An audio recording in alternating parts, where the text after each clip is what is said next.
Good evening, fellow shapers. So I'm all settled. I've finished working on things.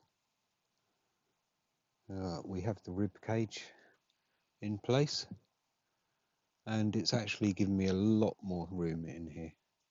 I can sit up over there and stretch out. I can stretch out in multiple directions. It's nearly 2 meters by 2 meters, but I would guess it's 2.5 meters long and just under 2 meters wide, maybe even 2 meters wide. But yeah, it's nearly a 3 by 2, so that's quite impressive, really. It might be a little bit dim in here at the moment because I'm only using these little LEDs at the moment. I could add some extra light, but I think you can just about see me and whatnot, can't you? The burner has been going now for several hours, which needs a little bit of attention.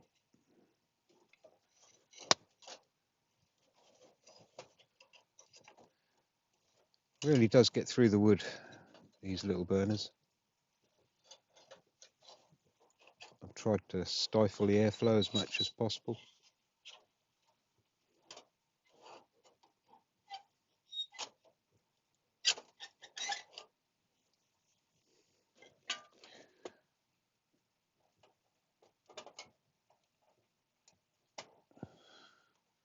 I've blocked a lot of these air vents off. I have got an intake pipe now over the back there. I don't know how effective that is. Probably not very at the moment. But yeah. So that's about it, really. I think I'd like to make a cup of tea, or coffee actually, and I've tried this fire mat out, and so far it's doing okay. I've raised it well above the fire mat, my burner, so you know it should be ready, quite safe. There is one other thing here which I've been doing. We leave this on here.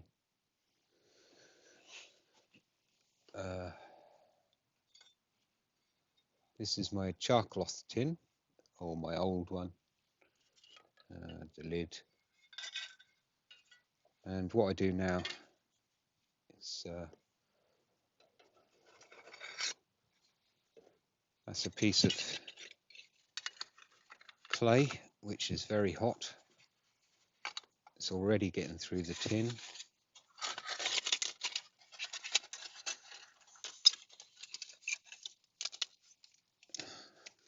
Going to seal it up in that. And I've been doing quite a lot of sewing recently, so I've made these little cotton pouches. And obviously the more layers you've got, same with clothing or bedding or anything, the more layers, the more thermal protection you've got. So it's just multiple layers of cotton to start with. Nice thick, robust cotton trouser that was part of. And here's another bit of an old trouser, which is not quite as thick on the cotton, but it's good enough. And then you can just work the layers out from there. It doesn't, it does get very hot. I can feel it through all these layers already. It's quite rapid. And then finally, just wrap it up in a bit of thermal. man-made material. And you've got a lovely little pocket warmer, and I've tested this lots over the last few sessions, and you get at least an hour out of it.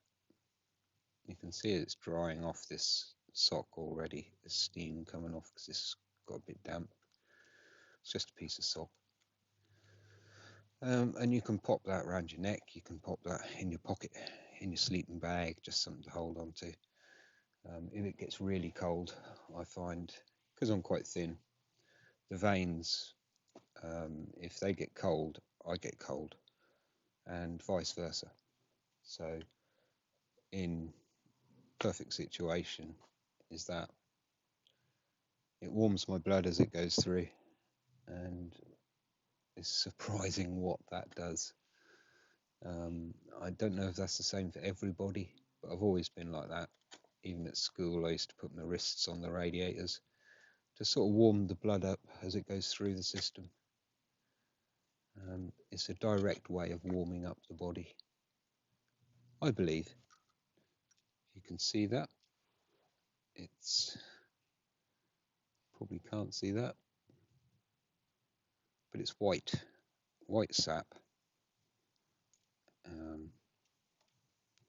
and you can just bung that in there like a little oil burner, and that'll give off this gorgeous little pine, Scots pine, I believe. Not sure, but try to go for the white stuff because that means it's quite fresh and clean and pure, whereas the coloured stuff could have bits of wood or anything in there. Not a big issue, but this not only smells nice, but it is very relaxing smell, and also I am damn sure that the insects don't like this, more so than the joss sticks, because they're wary about anything sap related.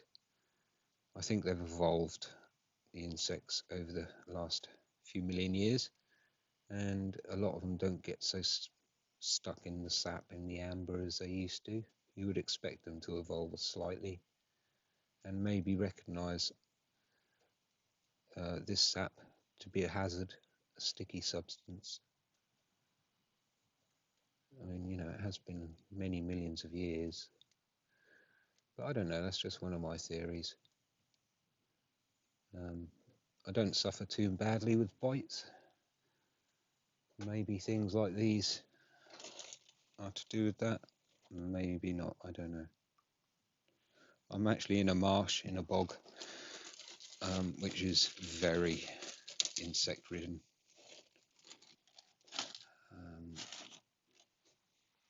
I don't mind because I am quite resilient to them, but I shall have to move on at some stage and try different places. Yeah, that's a bit hot.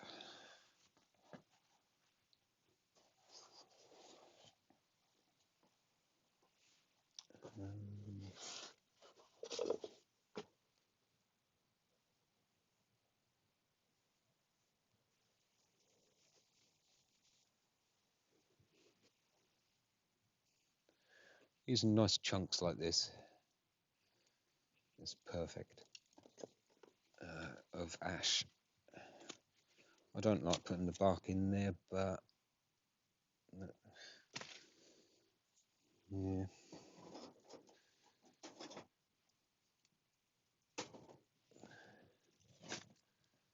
That is a fine piece of bloody ash right there. If it weren't for those knots, I would take that home and make something out of that, because that's a hefty chunk with a lovely straight grain.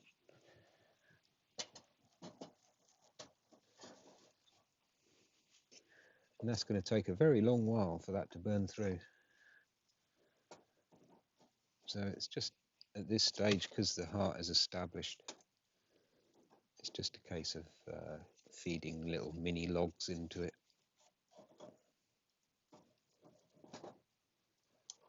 I don't need to muck around with the thin stuff. Yeah, I mean, that should burn for 30-40 minutes, hopefully, so long as the wind doesn't get up too much and it pulls through too much.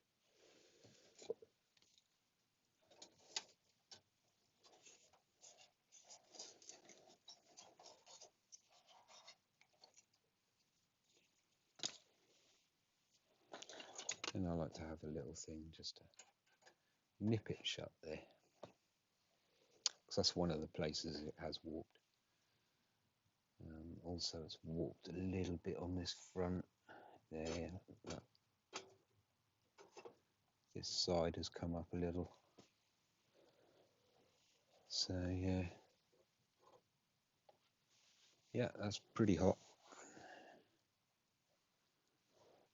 And there you go. You can see the maybe be able to see the melted. Oh, that's just such a nice smell. Words cannot describe how nice that is. Looking forward to spring to get more of that.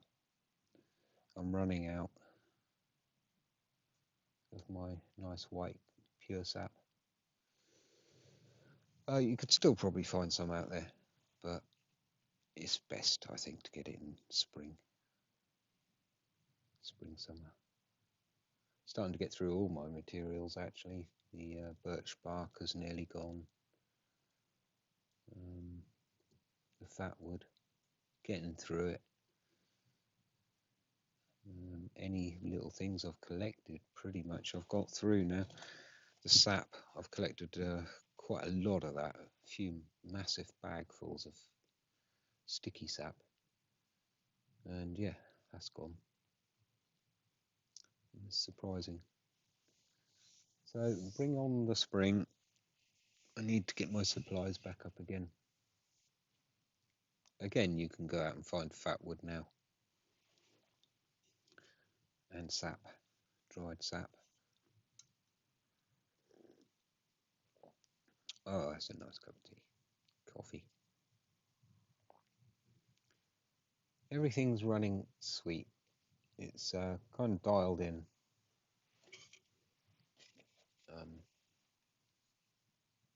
So far. Just chatting on YouTube with Udo and JM Knives, and I forgot to mention I've got an inner tube, and this is about the size of the inner tube. I didn't have no choice in the size. It's probably a mountain bike one or something, but I've got it wrapped around this torch here, and it stops any leakages in from this bit that screws in and this bit that screws in here, so it keeps the water out, and it's also a very good grip. I like this rubber inner tube, which was recommended from my friend JM Knives, and I'm going to use this rubber for lots of things, including finger protection, so stay tuned. There's not many tents I've had where you can have a backrest in there. You generally have to lay down on your side or use your elbows, which my elbows are knackered, by the way, from all of the leaning and stuff on the ground, and the knees and everything. It's just great to take the weight off these legs and just let it all go on the back there.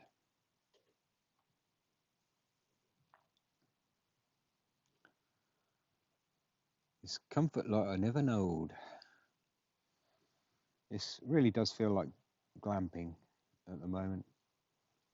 I still haven't got all my bed rolls down. I'll save that till I actually go to sleep. I'm just using the two pieces of... Take care, guys.